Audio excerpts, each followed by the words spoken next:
So hello and welcome back friends to another video of engineers का अड्डा। तो हम लोग न्यूरल नेटवर्क की प्लेलिस्ट को देख रहे हैं और यहाँ पर हम लोगों ने बहुत सारे टॉपिक्स पहले कवर कर चुके हैं। तो आज का जो हमारा टॉपिक है उसका नाम है मॉडल सिलेक्शन एंड ऑप्टिमाइजेशन। ये टॉपिक अगर हम लोग न्यूरल नेटवर्क के ऊपर बात करें तो उतना जाना माना टॉपिक नहीं है और ना ही इसे उतने ज़्यादा क्वेश्चंस पूछे जाते हैं, लेकिन फिर भी किस्मत का कोई भरोसा नहीं है। क्या पता कि इसी बार एग्जाम में ये टॉपिक पूछ ले, कुछ भी हो सकता है। तो इस टॉपिक को मिस ना करें।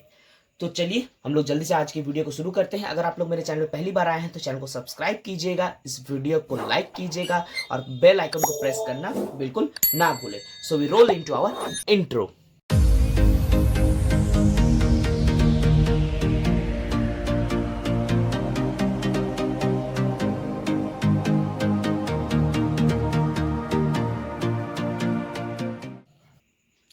तो शुरू करते हैं पहले मॉडल सिलेक्शन के साथ, उसके बाद हम लोग देखेंगे ऑप्टिमाइजेशन को। तो मॉडल सिलेक्शन, यहां पर दो हमारे टर्म्स है, मॉडल प्लस सिलेक्शन। क्या है? Model plus selection. तो दोनों टर्म को आप लोग मीन्स ऐसे अगर आप लोग नॉर्मली सोचे तो मॉडल मतलब भी आप लोग को पता है, सिलेक्शन मतलब भी आप लोग को पता है। मॉडल मतलब वो वाला हीरो हीरोइन वाला मॉडल की बात नहीं कर रहा हूँ कि मॉडलिंग कर दिया, वो वाला मॉडल नहीं। न्यूरल नेटवर्क के टर्म में मॉडल आप लोग क्या किस चीज को समझ सकते हैं? मॉडल मतलब आप लोग कोई भी ऐसा सोच सकते हैं कि कोई भी हार्डवेयर मशीन जिसके अंदर हम लोगों ने न्यूरल नेटवर्क के कॉन्सेप्ट को डाल दिया, जिसके अंदर हम लोगों ने न्यूरल नेटवर्क बना दिया, तो वो एक मॉडल बन गया। तो इसी मॉडल को हम लोग सिलेक्ट करेंगे, मतलब कि किस टाइप का हम लोग को आर्किटेक्चर चाहिए, कि कितने लेयर्स होंगे, कितने कौन से एक्टिवेशन फंक्शन यूज करेंगे। इस चीज को हम लोग कहते हैं मॉडल सिलेक्शन। हमारे पास मान लीजिए बहुत सारे मॉडल्स का ऑप्शन है, इसमें 2 हिडन लेयर है, इसमें 5 हिडन लेयर है, इसमें 50 हिडन लेयर है। कौन से मॉडल को हम लोग सिलेक्ट करेंगे, इसी टेक्निक को कहते हैं मॉडल सिलेक्शन। तो इसका डेफिनेशन कुछ यूं कहता है कि model selection is the process of choosing the best neural network architecture and hyper parameters that generalizes well to unseen data। तो यहां पर हम लोगों को एक इंपॉर्टेंट टर्म आ गया, अनसीन डेटा। यह है इसका डेफिनेशन। आप लोगों को एग्जाम में डिट्टो यही लिखना है कि model selection is the process of choosing the best neural network architecture and hyper parameters. कुछ यहाँ पर पैरामीटर्स होंगे जो हम लोग को सिलेक्ट करने हैं, जैसे कि एक्टिवेशन फंक्शन क्या यूज करना है या वेट्स का क्या वैल्यू रहेगा, उस चीज को कहते हैं हम लोग hyper parameters that generalizes well to unseen data.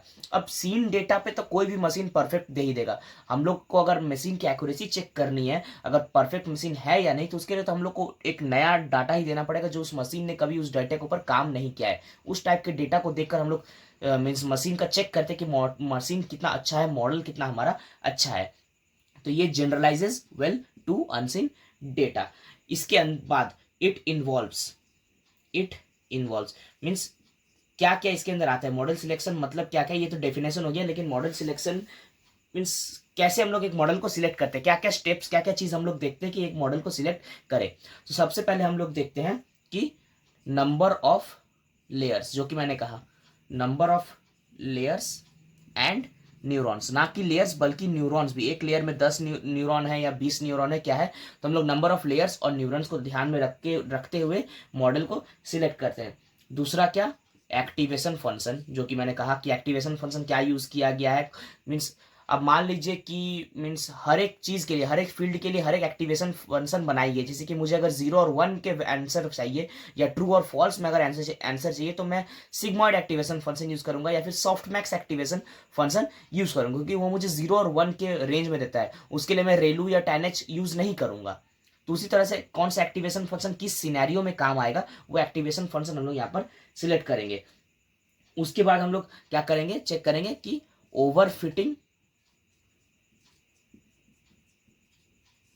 And under fitting. तो ये चीज़ को भी हम लोग को ध्यान देना पड़ेगा कि मशीन या ओवरफिट तो नहीं कर जा रही है, अंडर फिट तो नहीं कर जा रही है। अब ओवरफिटिंग और अंडर फिटिंग मतलब मैं आप लोग को पहले भी एक्सप्लेन कर चुका हूँ, लेकिन यहाँ पर मैं आप लोग को एक जस्ट ओवरव्यू दे देता हूँ कि ओवरफिटिंग मतलब क्या होता है कि कोई भी डाटा को वो याद कर ले, एक छोटा से छोटा चीज़ वो डाटा के अंदर की याद कर ले। जैसे कि क्या हो जाता है कि मैं एक बॉल का डेटा देता हूँ मशीन को, और मैं उसको कहता हूँ कि इसका रेडियस 5 सेंटीमीटर का होगा, तो ये एक बॉल है।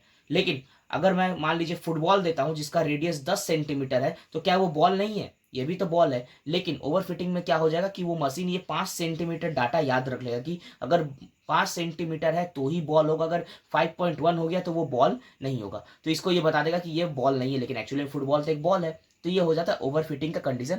और इसी का उल्टा होता है अंडरफिटिंग, जब हम लोग डाटा कम देते, जब हम लोग कह देते कि कोई भी गोल चीज एक बॉल हो जाता है। तो अगर हम लोग अब उसको एक संतरा दे दे तो संतरा तो बॉल नहीं है, तो वो बता देगा कि एक बॉल है। तो ये हो जाता है अंडर फिटिंग। तो ये तीन चीजें हम लोग देखते हैं, तब हम लोग मॉडल सिलेक्ट करते हैं। और मैं आगे बढ़ने से पहले आप लोग एक चीज बता देता हूं कि ये टॉपिक के ऊपर मैं यहाँ पर जो भी लिख रहा हूँ, जो नहीं लिख रहा हूँ, जो मैं मुंह से बता रहा हूँ, वर्बली बता रहा हूँ, और बहुत कुछ मैं स्किप भी कर रहा हूँ, वो सारी चीज आप लोग को नोट्स में मिल जाएगी। इस वीडियो की लिंक मीन्स डिस्क्रिप्शन बॉक्स में आप लोग को ड्राइव की लिंक मिल जाएगी, तो आप लोग वहां से अपना नोट्स तैयार कर लीजिएगा और नोट्स को अच्छे से पढ़ लीजिएगा, क्योंकि ये पूरा पूरी थियोरेटिकल सब्जेक्ट है। सॉरी, सब्जेक्ट नहीं, टॉपिक है। ये पूरा पूरी थ्योरेटिकल टॉपिक है, तो आप लोग यहाँ से देख लीजिएगा। तो मॉडल सिलेक्शन बस इतना ही था, इतना दूर ही था मॉडल सिलेक्शन। अब हम लोग देखते हैं ऑप्टिमाइजेशन, कि ऑप्टिमाइजेशन है क्या। तो ऑप्टिमाइजेशन मतलब आप लोगों सबको पता है कि ऑप्टिमाइज कर देना, और ऑप्टिमाइज करने के लिए हम लोग क्या यूज करते हैं? टेक्निक्स यूज करते हैं। तो यहाँ पर ठीक वैसे ऑप्टिमाइजेशन के लिए हम लोग के पास टेक्निक्स है। हम लोगों ने मॉडल सिलेक्ट कर दिया, लेकिन सिलेक्ट करने के बाद भी जरूरी नहीं कि वो मॉडल एक्यूरेट ही हो, तो उसको हम लोग को ऑप्टिमाइज करना पड़ेगा, ताकि हम लोग उससे बेस्ट रिजल्ट निकलवा सके। हम लोग को चेक करना पड़ेगा कि कौन से कंडीशन पे कैसे काम कराने से हम लोग को बेस्ट रिजल्ट मिलते हैं, और उसी को हम लोग कहते हैं ऑप्टिमाइजेशन। तो यहाँ पर सबसे पहला पॉइंट आता है ऑप्टिमाइजेशन के अंदर कि हम लोग क्या करते हैं? हाइपर पैरामीटर को सिलेक्ट करते हैं। Hyper parameter tuning, TUNING, hyper parameter tuning, ये होता है पहला स्टेप हम लोग का ऑप्टिमाइजेशन के अंदर, ऑप्टिमाइजेशन टेक्निक्स के अंदर। तो हाइपर पैरामीटर क्या होता है? हाइपर पैरामीटर हम लोग मैनुअली सिलेक्ट करते हैं, मैनुअली मशीन के अंदर डालते हैं कि तुम लोग को ये पैरामीटर्स यूज करने हैं, ये वेट्स यूज करनी है इस इनपुट के साथ। तो ये हम लोग को मैनुअली हम लोग देते हैं। ये मीन्स मशीन खुद से सीखता नहीं है, मशीन ये खुद से लर्न नहीं करता है, ये हम लोग मैनुअली प्रोवाइड करते हैं एक मशीन को। और इसके अंदर हाइपर पैरामीटर को सिलेक्ट करने के लिए टेक्निक्स भी है, जैसे कि grid search, random search, Bayesian optimization, ये आप लोगों को मेरे नोट्स में मिल जाएगी। उसके बाद हमारा जो सेकंड है वो है रेगुलराइजेशन। अगर आप लोगों ने मशीन लर्निंग पढ़ा है तो आप लोग को रेगुलराइजेशन के मतलब पता होगा। रेगुलराइजेशन मतलब क्या होता है?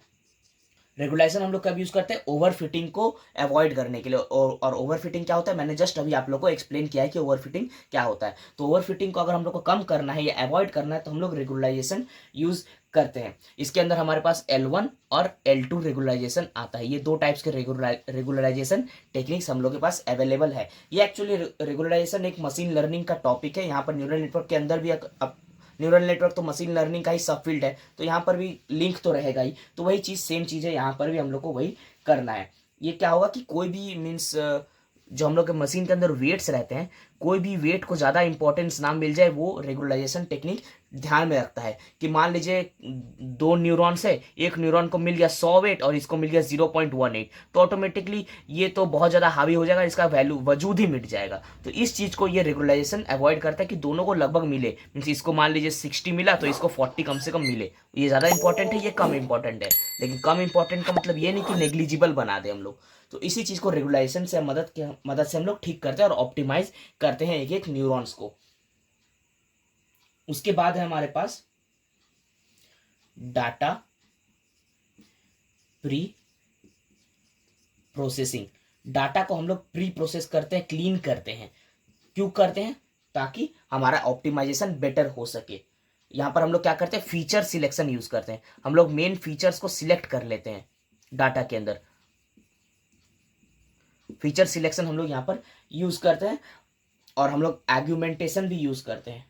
आर्ग्यूमेंटेशन, आर्ग्यूमेंटेशन मतलब क्या हो गया कि मान लीजिए एक डाटा मैंने दिया है, और डाटा के अंदर मैं क्या करता हूँ? डिफरेंट ट्रांसफॉर्मेशन टेक्निक्स लगाता हूँ, लाइक स्केलिंग, या रोटेशन।